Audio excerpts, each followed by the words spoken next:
Hey, what's up, Night Viewer? And I figured I'd do another comic book introduction video. Yeah, I know, it's been a while. Here, it's going to be focused on this guy. Now, you're probably already thinking, wow, he's big, he's green, he has a fin on his head. Is he a villain?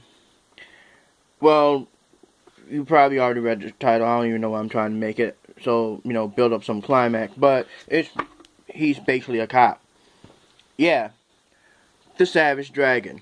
Now, this is by Image Comics, and if memory serves me correct, that was a lot better. It seemed like every time I pan back, there we go. But anyway, as I was saying, this was copywritten back in 1993 by Erik Larson, and I don't know why it looks kind of yellow when really it's supposed to be. There we go, that's how it is. So, by Erik Larson. Again, Image Comics, and we can keep it right here. And it's pretty much, as you can see, he is not a mutant. He is not even an inhuman. The class, well, the pretty much label class that they called his breed is Super Freaks. Now, back in 1993, if memory serves me correct, my introduction to the Savage Dragon was from a cartoon show. Back when they were trying to introduce a lot of different cartoons at that time, like if some of you guys may remember Street Sharks, yeah, he came out at the same time. Pretty much, it's from what it seems like from the cartoon show, it had a very 80s vibe where here's this super friendly character that shoot different one-liners. He's ridiculously strong. And, it's not that violent. It's just more like, it has action, but not too over the top. However, in the comics now, anything that has a comic representation or any cartoon show from the comic, it's going to be very different in terms of how the character is portrayed. For example, Teenage Mutant Ninja Turtle, the original one, where it was very dark, it was very gritty, there was some blood, there was some guts, there was good action, a little bit more like adult dialect, but it was really cool. And then of course, eventually because the show got popular, they had to make another variation of Teenage Mutant Ninja Turtles to make it more kid friendly. Now, as I already said, by Erik Larson, Image Comics, and here's pretty much let me try to get the glare out the way. There we go. There you go. That way you can see everything about them. And pretty much this right here is pretty much talking about how, Erik Larson came to be, like how much he drew. And there you go. You can pause it. But anyway, Savage Dragon. It's pretty much the same cliche as any other heroes, like, Static Shock, Daredevil, where there was pretty much an explosion or an accident, a freak accident, which created these super people, or pretty much giving people powers where it changed their DNA structure, or it made them do things that's pretty much out of norm. Now the thing is, this character was found in a burning building. Obviously there was an explosion. He was completely engulfed in fire, but he was fine. He was not hurt, he wasn't scratched up or anything. Then he wakes up in the hospital where he met a sergeant called Frank Darling. Now Frank Darling pretty much was, would do what any other cop would do, would say, okay, why were you in that burning building? What happened in that burning building? Who are you? What are you?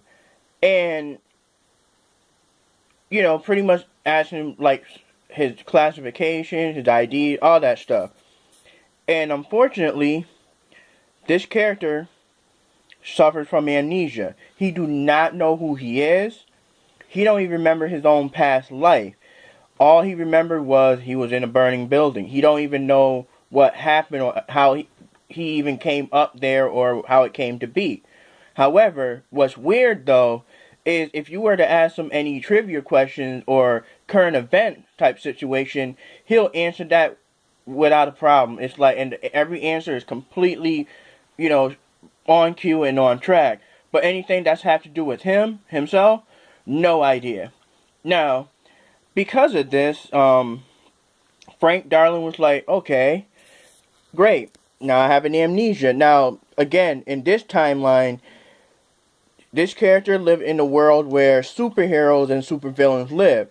But because, now that his breeds, and like I said, it's kind of like Static Shock where there's so many diverse people with different powers and stuff, they're labeled as super freaks, which are pretty much more powerful than the superheroes of his time, and also pretty much more nastier, more grittier, and have shown more bloodlust and no honor than the villains of this time. So because of that, the police force have weakened greatly. There's a lot of murder, there's a lot of deaths, and a lot of innocents being hurt and killed. So Frank Darling was like, okay, how about I keep checking on this guy and see if there's any way I can possibly have him join the force.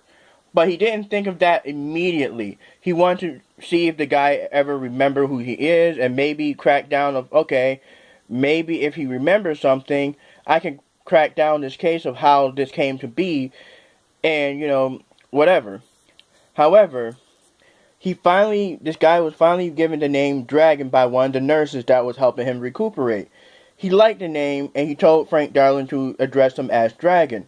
However, he didn't want to stay laced up in the hospital. He wanted to, pretty much put himself back in the world, see if he could find something that can help him trace back his memory, because remember, he don't know who he is, and it actually bothers him. Like, legit bothers him. So he want to find answers for himself. Like, who am I? Yeah, I know, it's like the Jackie Chan movie. Awesome movie, though. But anyway, that was like his number one thing is, who am I? So Frank Darling, being a cop, has a relative that works, has a warehouse company. Got him a job there, and he even got him a place to stay there. So, to help him back on his feet, make some money, and, hopefully it will help Dragon find who he is, but at the same time be productive in society. Well, unfortunately, an incident happened where these super freaks broke into the warehouse. In a way, when they broke in, the cousin was freaking out, and of course, Dragon, being who he is, it was like an easy breeze. He beat him up, threw him out, but one of them promised, the job's not over. And of course, that warehouse got blown up, which caused Frank Darling's cousin to die. And Savage Dragon, at the time, while he was working with the cousin, Frank was like, you know what? We really need, like, somebody strong. And he recognized that Dragon is ridiculously strong, and he may be impervious to pain. So he asked him, he was like, hey, how would you think about being a cop? Dragon, unfortunately, denied. Which, you can't blame the guy, because if you really think about it, he's suffering from amnesia. He wants to know who he is, and like I already emphasized, one of the things that seriously bothers this guy greatly is the fact that he don't know who he is or how he got all these different capabilities. Like, for example, it is shown in this comic trade paperback, he is a great marksman. He can hit like bullseye without a problem, with ease, and he don't understand how or why. He can't even explain how he's so ridiculously strong. He understands his strength, but he don't know why. He don't know if he was like a bodybuilder before this happened.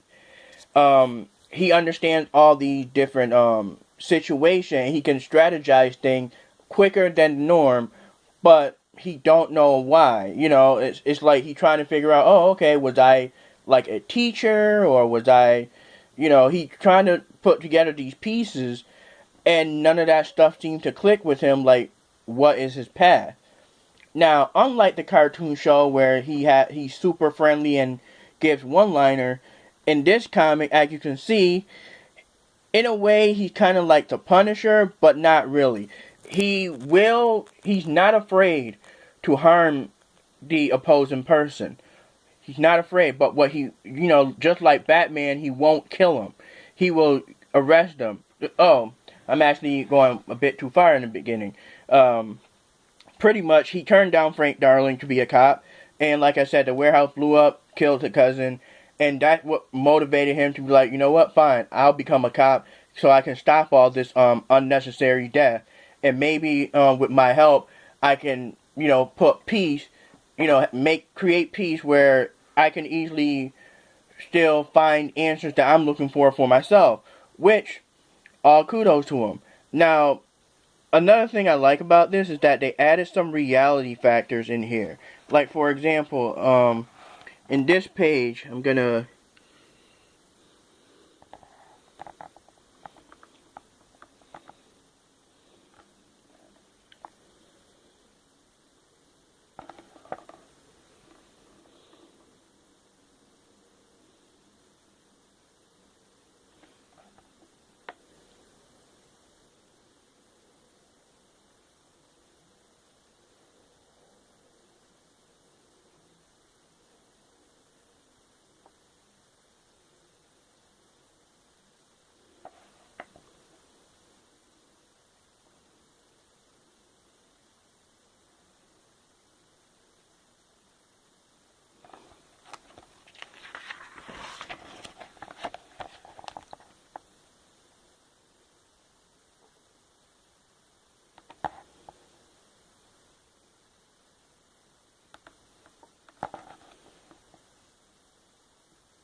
okay.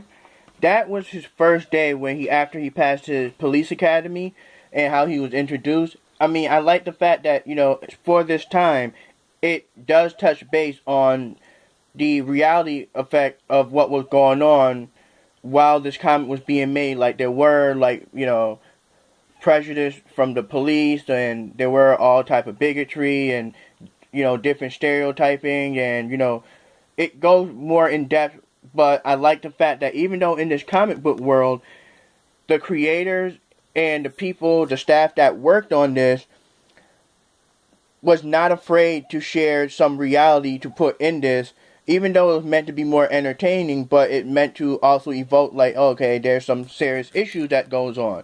But that's one of the things that actually drew me to this back then. It's very good and very cool. Like I said, the cartoon show it happened, but it didn't really catch on that big. But the comic series, really good. Now, what's cool about this trade paperback is that you see other characters, that Dragon bumped into. Like, for example, Youngblood, and how he became, like, in different situations where he's helping out other different teams and stuff like that. It's not really, there are a lot of comics of the Savage Dragon that shows and displays that, but it's not like, anything where, he, in this comic form, he, shows all his adventure. It don't show all of it. It just show some of the main parts to pretty much let you know who this character is, how he was created. And it was like a good introduction of Dragon. But, we all assume to know him as the Savage Dragon. Now, his abilities consist of super strength, and he is not like the Hulk, where we all know when the Hulk gets the madder he gets, the stronger he gets. No, he just ridiculously strong. He's kind of um like Turok or um T-Hawk. All those guys. It's like he's just big. He's strong. He's super agile. He's impervious to pain to a certain limitation. It's not like, he can get cut, he can get wounded, and he can get tired, and he can get beat up and stuff. But again, it's like it takes a lot for that to happen. And they do show that in this trade paperback. Now, another thing about this, let me see if I can find, it's like the art style in this is it's like they try to show that it's colorful, but at the same time they make sure that it's dark and somewhat gritty. And that's what another thing to like. And I think I'm almost here we go. Like, look at this. You know what I mean? It's like,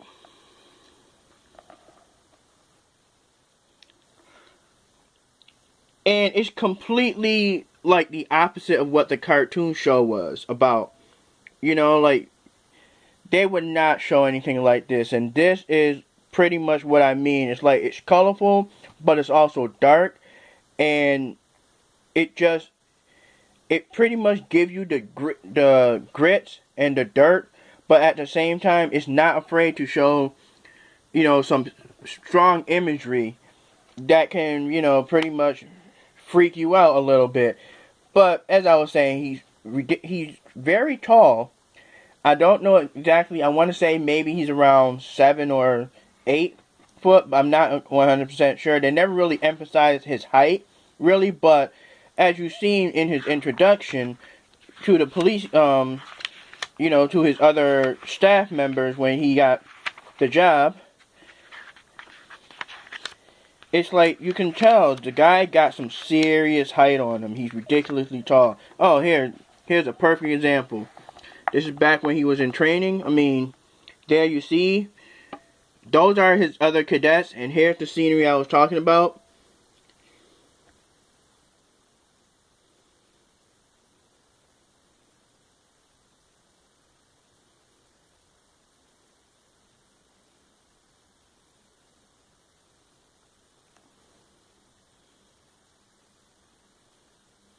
See?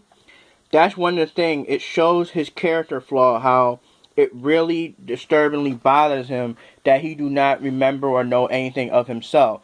And again, like I said, he is very aggressive like the Punisher, but he will not kill like the Batman. He will just injure the mess out of the assailant and then lock him up and throw him in jail. He has that very high moral code of justice and police enforcement, like the RoboCop, pretty much. But again, this this comic book variation, it shows more than just, oh, he can do this. He's super strong, super fast. It shows the trials and tribulations he goes through. It shows his suffering. It shows his greatest of highs. And in this comic book, it also shows the greatest of lows. Like, like he goes through what everybody else goes through. Loss of a loved one. Depression. All that other stuff. And that's why I highly recommend you guys checking this out. This is the Savage Dragon. There is a twist that this comic, this trade paperback left in there. I don't want to ruin it, but it's very engaging. It'll make you go, oh, okay, now this is the plot thickens sort of situation. So, again, I highly recommend you guys checking out the Savage Dragon. There's, like I said, there's a plethora of comic representation of him, but if you got the chance, I recommend checking this version out, because this one I feel is more in depth. This is a good introduction of the Savage Dragon, how he came to be, and they even hint in this comic who he might be realistically, but it's only a hint. It's not like, you know, a guaranteed stamp, oh, here it is. And he got so many other comics out there. If you're a fan of, you know, he's very action oriented. It's not like, you know, cliche. It's very gritty. It's very dark. The only thing I will say, though, is there's no swearing. So if you're expecting, oh, wow, you know, some adult languages, you know, some situation, there's no swearing. However, visually, it can be very dark, and it can be very gritty. So, yeah, like I said, if you got the chance and you got the opportunity, definitely check out The Savage Dragon. Alright then, later.